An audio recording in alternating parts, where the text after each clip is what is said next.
ये मिसाइल हमले करना किसी भी मसले का हल नहीं है। दोनों मुल्कों को चाहिए कि वो बैठकर मसले का हल करें। जिन्होंने किया है वो अटैक, उनको सज़ा मिलनी चाहिए। अब वो पूरे पाकिस्तान को सज़ा ना दे के सिर्फ उन लोगों को सज़ा दे, क्योंकि ये पॉलिटिकल गेम है। ये तो भरोसा, ये तो मार रहा ना, क्या पता किस टाइम वो आ जाए, उनका कुछ पता नहीं। ये जो जंग अभी हुई है हिंदुस्तान और पाकिस्तान के दरमियान, ये हिंदुस्तान के अंदर हिंदुस्तान ने जीती है और पाकिस्तान के अंदर पाकिस्तान ने जीती है।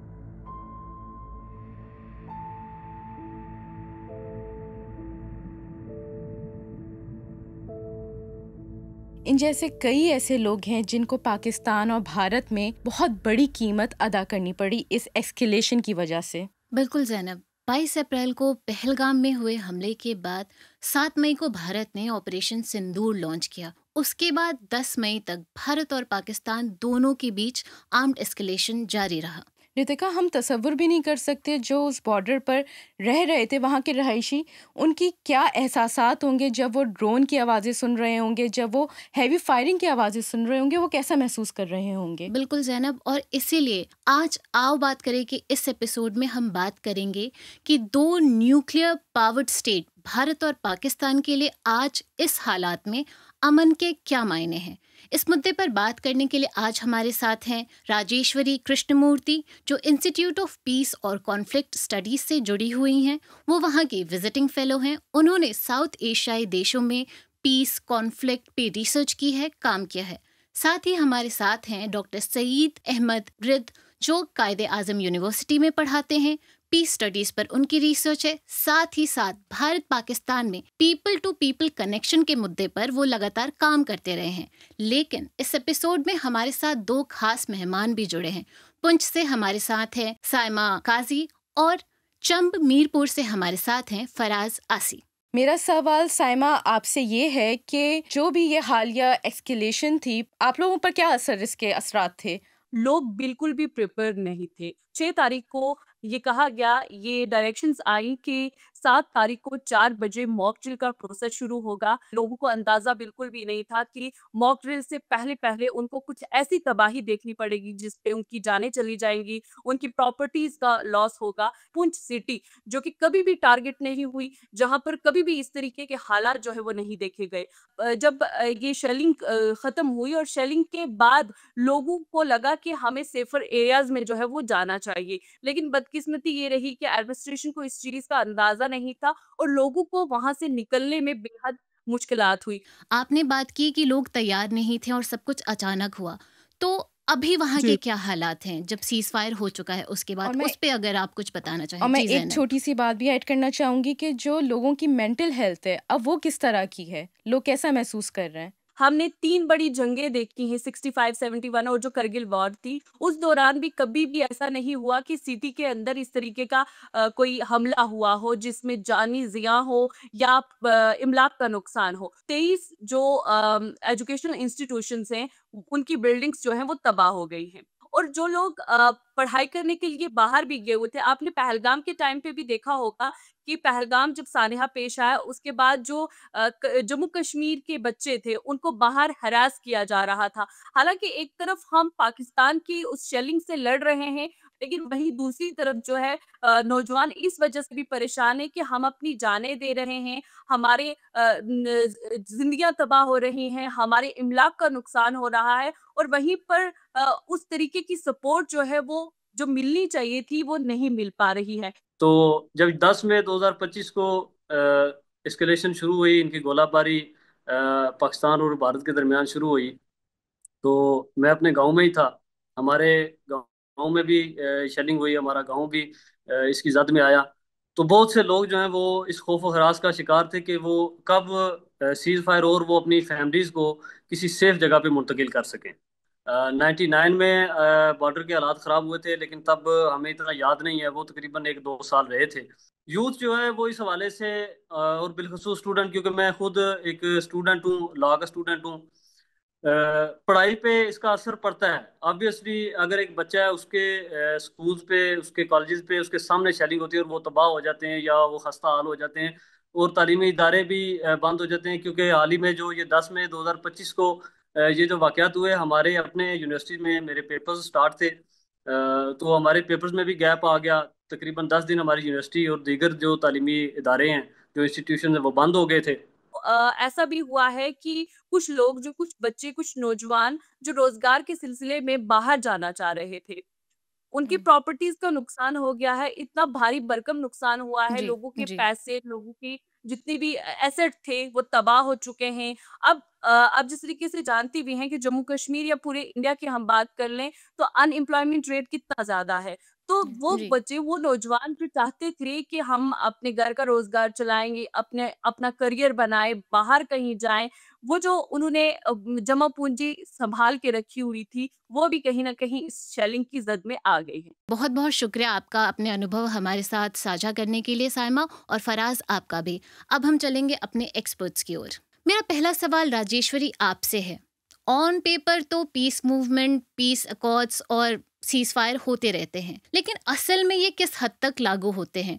और साथ ही इससे जुड़ा मेरा ये भी सवाल है, क्योंकि आपने साउथ एशिया में इतना काम किया है, कि आज भारत और पाकिस्तान के को देखते हुए हम पीस को कैसे डिफाइन कर सकते हैं? पहली बात तो पेपर पे तो हम कोई भी कुछ भी चीज़ कई लोग साइन कर सकते हैं, लेकिन उसमें इंटेंट होता है कि हमें ये ऑब्जेक्टिव्स हैं, हमें ये ऑब्जेक्टिव्स फुलफिल करने हैं, और वो ऑब्जेक्टिव्स फुलफिल करने के लिए काम करना पड़ता है। पेपर पे जो एग्रीमेंट होता है वो फर्स्ट स्टेप होता है। नेक्स्ट होता है इम्प्लीमेंटेशन करना। 2 बायलैटरल इश्यूज़ पे अगर समझिए कि ट्रेड हो तो उसमें हो जाता है, बट समझिए सिक्योरिटी इश्यूज़ हो तो थोड़ा ज़्यादा टेक्निकल हो जाता है, depending on the context. Bharat और पाकिस्तान के बीच, जैसे आपने पूछा कि डिफाइन कैसे किया जा सकता है, एक कोल्ड वॉर टर्मिनोलॉजी है कोल्ड पीस। आइडियली ऑब्वियसली किसी को कोल्ड पीस की ज़रूरत नहीं, इच्छा नहीं होती है, लोगों को चाहिए होता है कि लास्टिंग पीस हो, सस्टेनेबल पीस हो। मगर हमने आज तक जो देखा है, पिछले 70-80 सालों में जो देखा है, वो हमने देखा है कोल्ड पीस। कोल्ड पीस का मतलब क्या होता है?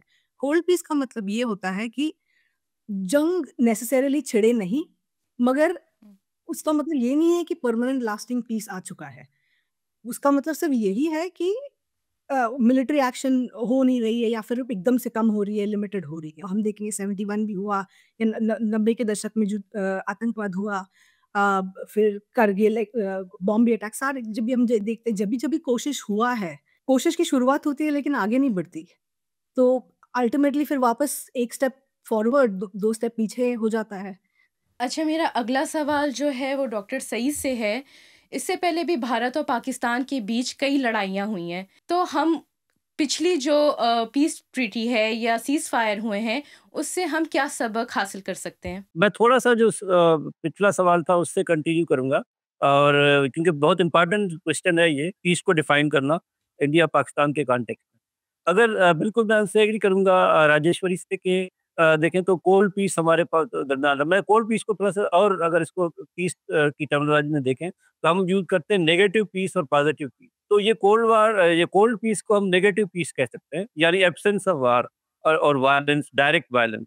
जो पॉजिटिव पीस है, उसका अगर हम देखें तो वो मेरे हिसाब से पाकिस्तान इंडिया के दरमियान 2004 से लेके 2008 का जो फेज़ है, उसमें वो हमें पॉजिटिव पीस भी नज़र आता है। पॉजिटिव पीस का मकसद ये है कि उसमें पॉजिटिव एक्टिविटीज़ हो रही हैं, यानी सिर्फ़ एब्सेंस ऑफ वार नहीं है।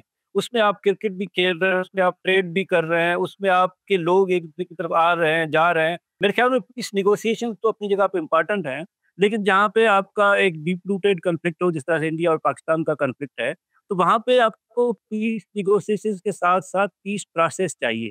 क्योंकि लोगों के ज़हन साज़ी करना, ये एक बहुत बड़ा काम है, और वो पॉज़िटिव पीस के थ्रू हो सकता है। नेगेटिव पीस, कोल्ड पीस नहीं कर सकता। तो इंडिया पाकिस्तान क्लोज़ेस्ट अगर आए हैं, यानी सबसे करीब तरीन आए हैं कश्मीर का मसला, जो कि इनके दरमियान सबसे बड़ा मसला है, उसको हल करने के, तो वो ये फ़ेज़ है। आपको शायद पता हो कि 2007 में न्यूज़ आ रही थी कि जो है उस वक़्त के जो इंडिया के प्रधानमंत्री हैं, वज़ीर-ए-आज़म हैं, अब वो जो है वो पाकिस्तान आएँगे और उसके साथ पीस ट्रीटीज़ होंगी, और वो पीस अब तक जो हुई हैं उनको हम यानी सीज़ फायर कह सकते हैं। लेकिन एक प्रॉपर पीस ट्रीटी जिस तरह से जर्मनी और फ्रांस की है, उस तरह की पीस ट्रीटी का उस वक़्त प्लान आया था। ये अगर हो जाता है, जिसको मुशर्रफ फार्मूला भी कहा जाता है, 4 पॉइंट फार्मूला कहा जाता है, बैक चैनल फार्मूला कहा जाता है, उसपे वो एग्री हो गए थे, और वो फिर बाद में नहीं हो सका, क्योंकि उसमें कुछ इंटरनल प्रॉब्लम पाकिस्तान में भी शुरू हो गए, इंडिया में भी शुरू हो गए। लेकिन वो एक ऑन पेपर एक चीज़ हुई थी, और उसके वो नतीजा था उस पॉजिटिव पीस का, उस पीस प्रोसेस का, जो कि चला था। और दूसरा जो आपका सवाल था, उसमें अगर देखें तो आप पाकिस्तान इंडिया की 3 मेजर वार्स हुई हैं। वार का फ़ेज़ हमें देखें तो बहुत ज़्यादा बड़ा नहीं नज़र आता हमें। वो ये यही यानी 2 वीक्स 3 वीक्स का वार का टाइम है, जो डायरेक्ट कॉन्फ्लिक्ट जिसमें हम देखते हैं हिस्टोरिकली। इससे भी डिफरेंशिएट करें कि आप पाकिस्तान इंडिया 1998 यानी 1998 में जो है वो न्यूक्लियर डिक्लेयर्ड स्टेट्स हैं, और 2 न्यूक्लियर स्टेट्स डिक्लेयर्ड स्टेट्स का एक-दूसरे के ऊपर इस तरह से मिसाइल फायर करना दुनिया की तारीख का पहला वाक़या है। जी, क्योंकि डॉक्टर ने दुनिया शब्द का इस्तेमाल किया तो हमारा अगला सवाल इंटरनेशनल रिलेशन से जुड़ा है। राजेश्वरी, हम देख रहे हैं कि दुनिया भर में राइट विंग आइडियोलॉजी उभार पर है, इसमें इजाफा हो रहा है। तो क्या भारत पाकिस्तान की जो पॉलिटिक्स है और हालिया जो एस्केलेशन हुई, उसमें कहीं ना कहीं इसका असर देखने को मिला है हमें? मुझे नहीं लगता है कि राइट विंग या लेफ्ट विंग पॉलिटिक्स का ज़्यादा कोई फ़र्क पड़ा है। इस बार 2025 वाला जो कॉन्फ्लिक्ट और मिलिट्री एक्शन हुए, उसका शुरुआत तो तब उसका वो तो रिएक्शन था और रिस्पॉन्स था आफ्टर पहलगाम में टूरिस्ट को आतंकवादियों ने आके गोली मारा, उसका रिस्पॉन्स था। उसका left wing right wing politics का कोई बाहर के दुनिया का right wing left wing politics कोई लेना देना नहीं है। But at the same time अगर हम देखेंगे दुनिया में वर्ल्ड ग्लोबल ऑर्डर बदल रहा है। हमारी बुनियादी सच्चाई जो है, इंडिया और पाकिस्तान जो रीजन में है, हम पड़ोसी तो बदल नहीं सकते, लेकिन इश्यूज अभी तक बदले नहीं हैं। तो बाहर जो जैसा भी पॉलिटिक्स चलता होगा और इंटरनली जो भी पॉलिटिक्स चलता होगा, security is an important element की हर देश को अपने देश की सुरक्षा करने का जिम्मेदारी है, वो करेंगे। तो मुझे नहीं लगता है कि ज़्यादा कोई बाहर के कोई राइट विंग या लेफ्ट विंग पॉलिटिक्स या कोई और टाइप की पॉलिटिक्स का कोई खास फ़र्क पड़ा है इस ऑपरेशन सिंदूर का कोई डिसीजन मेकिंग में। डॉक्टर रद, इस पर आपकी क्या राय है? आप क्या सोचते हैं? जी, मेरे ख़्याल में ये बाहर वाला तो नहीं लेकिन अंदर वाला का तो पड़ा है। और जिस तरह से जो राइट विंग राइज़ हुआ है स्पेशली इंडिया में मोदी साहब इम्पैक्ट तो है। जिस तरह से अब अगर आप उसको कंपेयर करें पास्ट के साथ, तो आपने देखा है कि फॉर एग्ज़ाम्पल आप 2008 का जो इंसिडेंट है उसको अगर देखें और उस पे जिस तरह से अभी देखें आपने पाकिस्तान पे डायरेक्टली ब्लेम आ गया विदिन हाफ एन आवर, और उसके बाद जो है वो जिस तरह से जो हुआ वो आपने 2008 में नहीं देखा, वो उससे पहले आपने नहीं देखा। और उसके बाद 2019 में भी जो रिस्पॉन्स आया, वो उस तरह से आपने नहीं देखा। इंडियन मीडिया का रिस्पॉन्स जिस तरह से अभी मोदी साहब जिस तरह से उसको गाइड कर रहे हैं और जिस तरह से वो चल रहा है, ये पहले नहीं होता था। तो मेरे ख्याल में उसमें जो जिस तरह से एंटी पाकिस्तान बैशिंग वो करते हैं, एंटी मुस्लिम उनका रिटोरिक है, उसका इम्पैक्ट लाज़मन मेरे हिसाब से तो बिल्कुल इंडिया पाकिस्तान कॉन्फ्लिक्ट पे भी पड़ता है। और जो हमारे जो टॉक्स हैं, नेगोशिएशंस हैं, और इसको देखें एस्केलेशन का लेवल, इस तरह के न्यूक्लियर स्टेट्स एक-दूसरे के ऊपर फायरिंग करें, ये हमने पहले नहीं देखा है। और ये जो है इसमें हिंदुत्व पॉलिटिक्स मेरे हिसाब से बिल्कुल उसका असर है।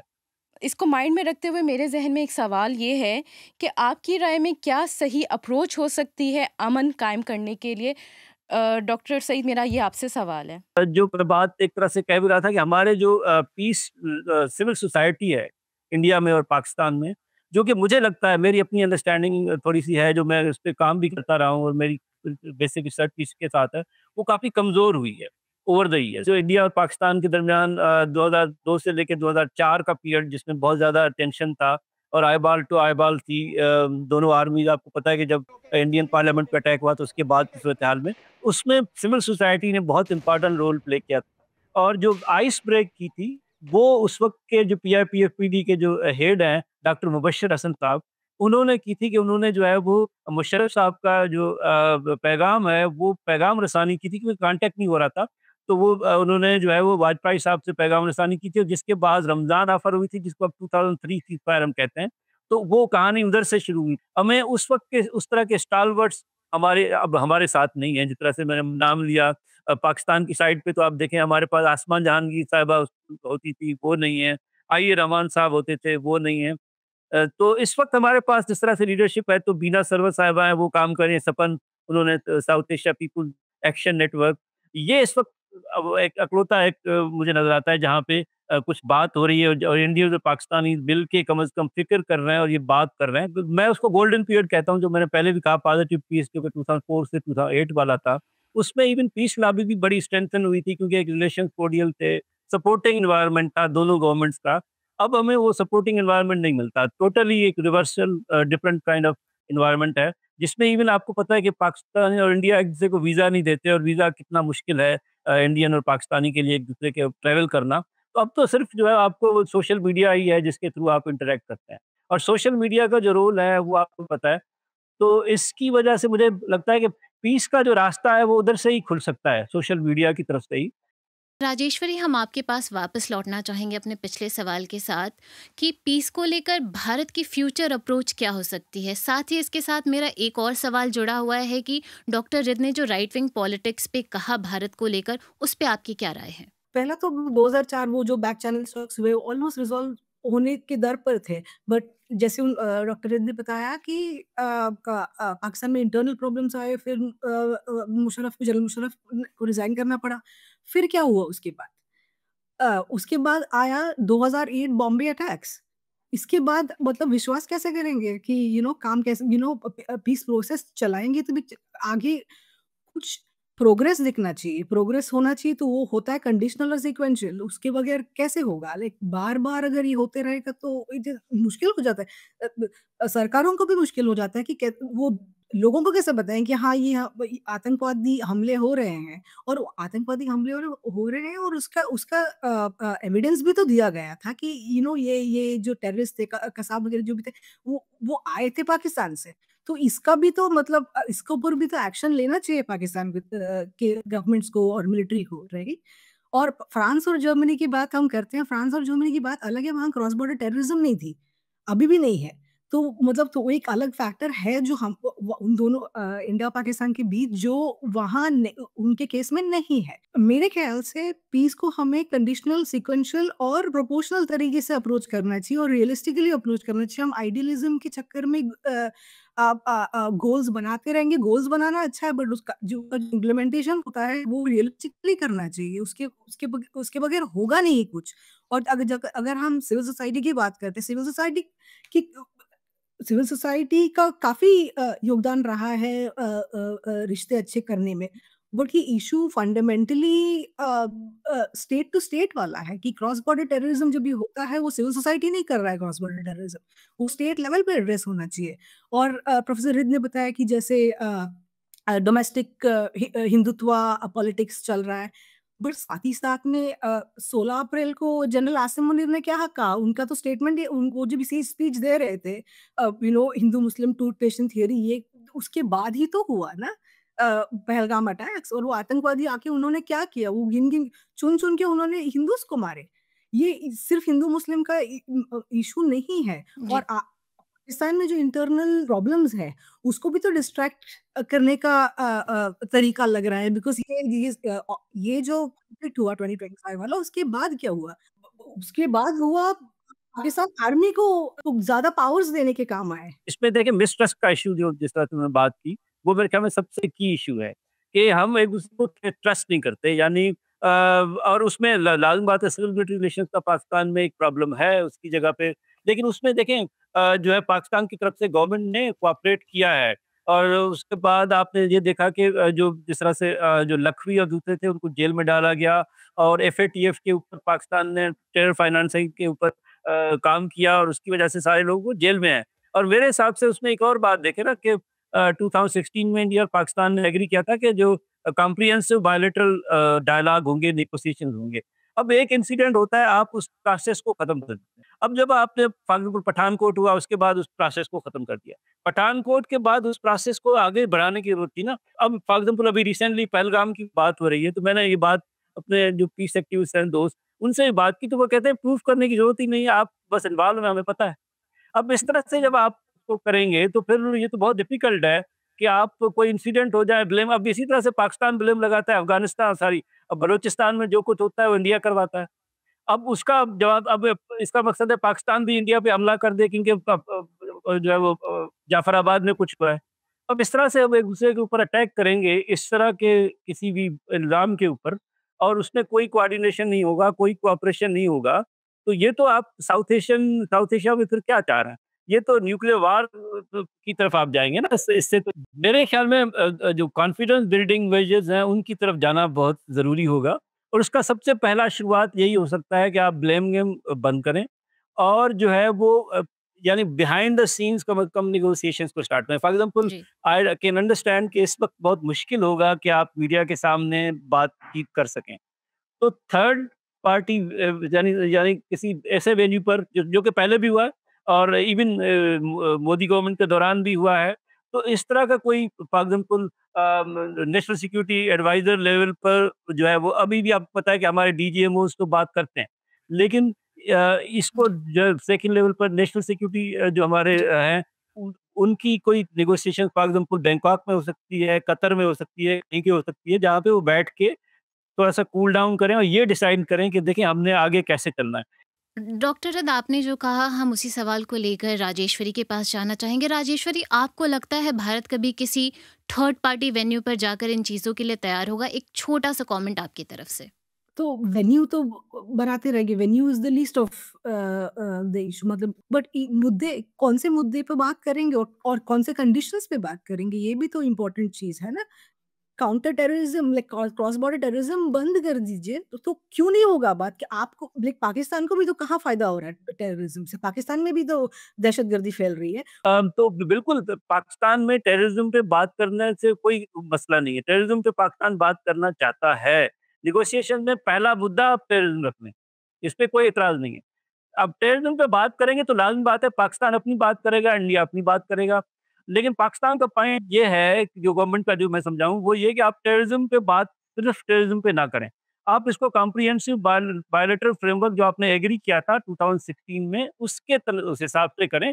इसको एक कंप्लीट प्रोसेस बनाएँ जिसमें टेररिज्म भले आप टॉप पे रख लें, लेकिन उसके साथ जो दूसरे इश्यूज़ हैं और उसका जो बेसिक इश्यू है वो है कश्मीर, जिसकी वजह से सारा कुछ हो रहा है। उसको आप टच किए बगैर सिर्फ टेररिज्म की बात करेंगे तो फिर मसला हल नहीं होगा। तो यानी इंडिया ये कहता है ना कि third party UN resolutions are nowhere, वो उसको मानता नहीं है और यूएन में जाना नहीं है। थर्ड पार्टी इन्वॉल्वमेंट से कोई हो नहीं सकती है।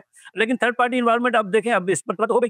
ट्रंप साहब ने 3-4 मर्तबा कहा है, मोदी साहब कहें ना कि तो उन्होंने मीडिएट नहीं किया। मोदी साहब ने तो उनको तो अपोज़िशन कह रही है कि आप बताएँ कि जो है वो मीडिएशन नहीं हुआ, लेकिन वो तो नहीं कह रहे कि मीडिएशन नहीं हुआ, तो मीडिएशन तो हो गया है, थर्ड पार्टी इन्वॉल्वमेंट हो चुकी है इस वक़्त तो। और यही अपोज़िशन इंडिया की कह रही है कि थर्ड पार्टी इन्वॉल्वमेंट का 1972 के बाद कंटीन्यूअसली इंडिया उसको रोकता हुआ आ रहा था और मोदी साहब ने तो करवा दी है थर्ड पार्टी। अब जब हो गई है तो इसको ओपन कर दें, थर्ड पार्टी मीडिएशन मेरे ख्याल में तो अच्छा है और होना चाहिए। टाइम की कमी की वजह से हम जो है राजेश्वरी का आखिरी कमेंट ले लेते हैं। जी, आप क्या कहना चाह रही थी?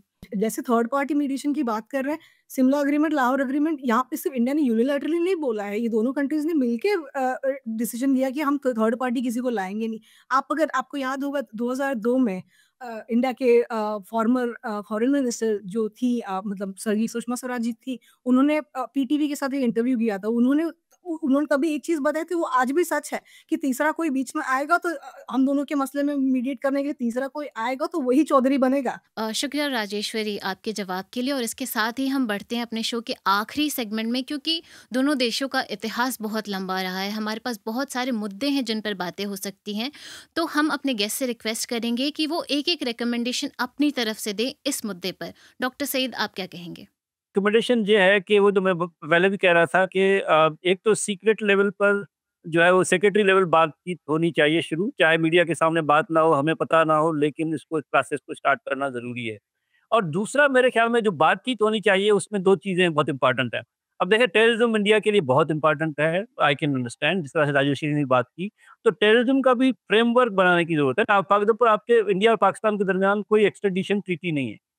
आपको उसकी तरफ बात करना चाहिए कि भाई अगर कोई टेररिज्म होता है उसका प्रूफ किस तरह से होगा, उसको फिर किस तरह से आप आगे लेके चलेंगे, क्योंकि ये वरना तो फिर होती रहेंगी चीज़ें। और दूसरा मेरे हिसाब से एलओसी को फॉर्मलाइज़ करना बहुत इम्पोर्टेंट है, क्योंकि एलओसी की फायरिंग होती है, आप इल्ज़ाम लगाते हैं एक-दूसरे के ऊपर और उसकी वजह से एस्केलेट होता है कॉन्फ्लिक्ट। आप उसको फॉर्मलाइज़ कर देंगे तो उसके बाद पता तो चलेगा ना कि भाई शुरुआत किसने की थी। जी डॉक्टर रैद, इसके साथ ही मैं पूछना चाहूँगी कि क्या आप किसी किताब, फ़िल्म का रिकमेंडेशन देना चाहेंगे इस मुद्दे पर हमारे दर्शकों के लिए? जी, शुक्रिया। बिल्कुल ब्रिजिंग पार्टीशन पीपल्स वॉइसेस, ये 2010 में एक बुक छपी थी जिसने जो पीस इनिशिएटिव सिविल सोसाइटी ने लिए हैं, उन सब की एक बड़ी अच्छी एक रिपोर्ट है। उसके अलावा अगर कोई अमन की आशा, क्योंकि एक अटेम्प्ट थी, बहुत अच्छी अटेम्प्ट थी, वो उस तरह से सक्सेसफुल तो नहीं हो सकी। उस पे एक मेरा आर्टिकल है वो जो कि कंटेम्प्रेरी साउथ एशिया में पब्लिश हुआ था, वो अगर देखना चाहें वो देख सकते हैं। मूवीज़ में आप अगर गरम हवा कैफ़ी अज़मी साहब जो कि शबाना आज़मी के फादर हैं, उनकी पुरानी पार्टीशन के ऊपर बहुत ज़बरदस्त फ़िल्म है, वो देख सकते हैं। और उसके अलावा मंटू साहब के 2 ड्रामे बहुत अच्छे, उनका जो स्पेशली टोबा टेक सिंह जो कि फिर अजोका थिएटर ने अन्नी माई सपना, और अभी रिसेंटली उन्होंने उड्डन हारे के नाम से एक जो प्ले किया है जिसमें पार्टीशन की स्टोरीज़ है। तो ये मैं चाहूँगा कि हमारे जो नाज़रीन हैं, दर्शक हैं, वो उसको ज़रूर देखें। और जो है वो क्योंकि ये और अनंत पटवर्धन का भी जो है नाम लेना बहुत ज़रूरी है। उन्होंने in the name of God और वार एंड पीस उनका स्पेशली न्यूक्लियर इंडिया पाकिस्तान के ऊपर उन्होंने आए थे, लाहौर आए थे और दिल्ली में भी उन्होंने इंटरव्यू किए थे बच्चों से और सारा कुछ उस वक़्त 98 में। तो वो भी बहुत अच्छी मूवी है, डॉक्यूमेंट्री है जिसको आई वुड रिकमेंड के पीपल मस्ट वॉच, उनको ज़रूर देखना चाहिए सबको, स्पेशली बच्चों को और हमारे नौजवानों को। जी डॉक्टर रिद। राजेश्वरी, आपकी तरफ से कौन सी किताब, किस फिल्म का रिकमेंडेशन होगा हमारे दर्शकों के लिए?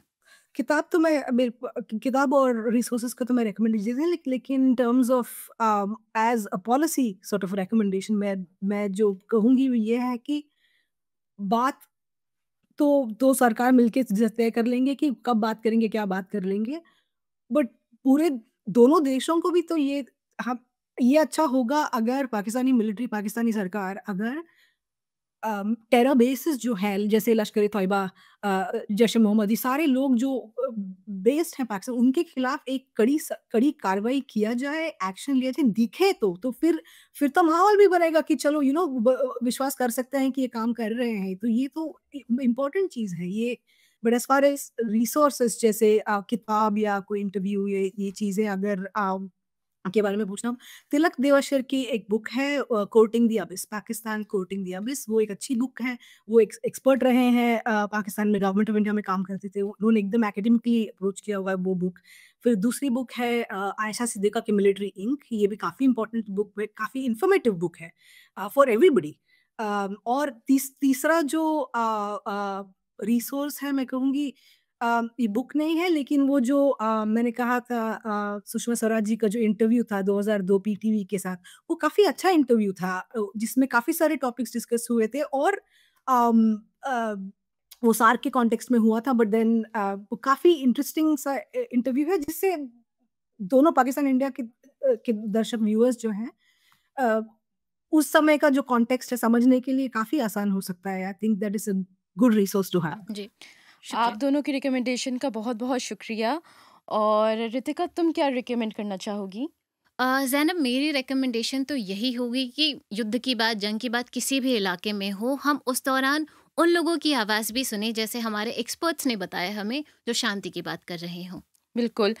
और मैं आखिर में बस ये कहना चाहूँगी कि पीस के बारे में अगर हम बात कर रहे हैं तो सिर्फ हम इमेजिनेशंस में, ख़यालात में ख़याली प्लाव ना बनाएं, और इसकी इम्प्लीमेंटेशन पे के लिए ज़रूरी है, इसको अमल में लाने के लिए ज़रूरी है कि इस पर बात की जाए। तब तक के लिए आप लोग अपना बहुत ख्याल रखिएगा। मिलते हैं अगले एपिसोड में।